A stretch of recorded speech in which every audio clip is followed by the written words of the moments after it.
By the time the meeting is over tonight, one thing will be our testimony. Father, thank you for going back to my past and bringing me out. Because I'm just getting started. Psalms 11, let's start from verse 2. It says, for lo, let me read from Amplified. See, the wicked are bending their bow, they make ready their arrow upon the string, that they may in darkness may shoot at the upright in heart. Okay, what are they trying to attack? Verse 3. If the foundations are destroyed, what can the righteous do? So, the devil wants to fight you before you know how to fight. He wants to make sure that by the time you are coming alive to consciousness, you're already disadvantaged.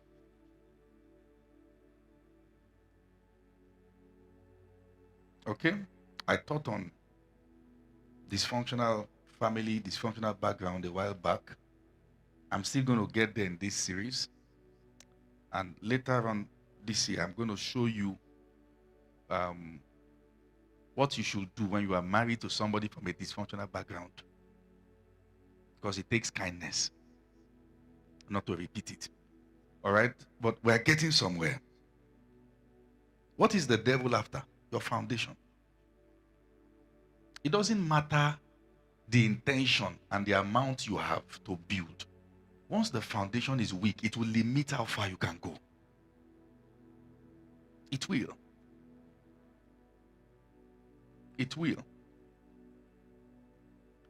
Is there hope for anyone with bad or poor foundation? I will show you. Yes, there is. At some point, the one that was born in dunghill and the one that have been sitting with princes will meet. Whether or not hands will cross depends on what they have been doing with themselves. But I heard David said that you have lifted me from dunghill and set me among princes. You know, when I sometimes just see things happening, you see children begging on the streets or rolling tires in the rain and doing all those things. And you see some others in good schools and doing all that. At some point, they will meet. Who told you that when you see people like that, they are finished? Who told you that a man's background is his sum total of his life? Who told you? Sometimes it's people who are born in that condition that have hunger to ascend. And the process of growth forms character in them. There's nothing wrong with being born privileged. Just make sure you have sense. Because you can lose all the privilege. Very important. Okay? So sometimes, if you have been crying, I wish I was born from this kind of family, I would have done this better. Stop that. When you truly look closely, you will discover that there's no disadvantage in any setting. You will not be who you are today except that you went through what you went through. And that process bettered certain characters and anointing in you that will make you see life differently and make you compassionate. Never sit down and cry and start pitying yourself. Oh, I wish. Don't wish for anything. Take responsibility with what you have in your hands.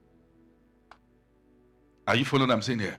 Very important. Oh, I wish my parents were together. I wish they didn't divorce. Oh, I wish I was not raised by a grandmother. Oh, I wish this, I wish that. God will never allow any man go beyond what he can bear. He will not. Settle down.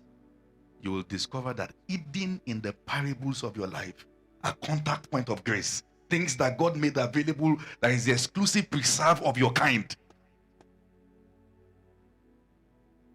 to give you an edge. You are not your background. You are not your mother. You are not your dad. You will not repeat their mistakes. You must tell yourself that. God has brought you out, set you apart. Because it's intentional. There's something it's doing. It's specific. It's deliberate. You may cry, but you are being formed. It is okay to cry sometimes. Some people may look at you and take advantage of you and use you and despise you. In fact, maybe you have been going through settings where everywhere you get to in life, people look down on you. Don't worry. Life is not easy for the blind. There are people that only sees when the light shines. But there are those who can spot it miles ahead. You don't get gold on the surface. You dig now to find it. But you are not going to emerge until you stop crying. Listen to what I'm saying. Nobody walks in pity and change their life. People will match you where you are. They will take advantage of you. You want to share your story with everybody. Some will use it against you. So you must learn to be strong. Tell your neighbor, be strong. Look at another neighbor again and say, be strong. Sometimes some boys will come to your life and say, I like you, until he discovers the kind of family you are coming from.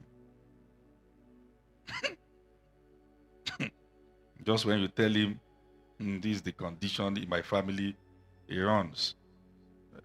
That simply means that family condition has been a system that is sifting fools from you.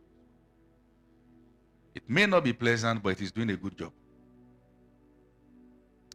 Are you with me? Look to another neighbor again and say, be strong.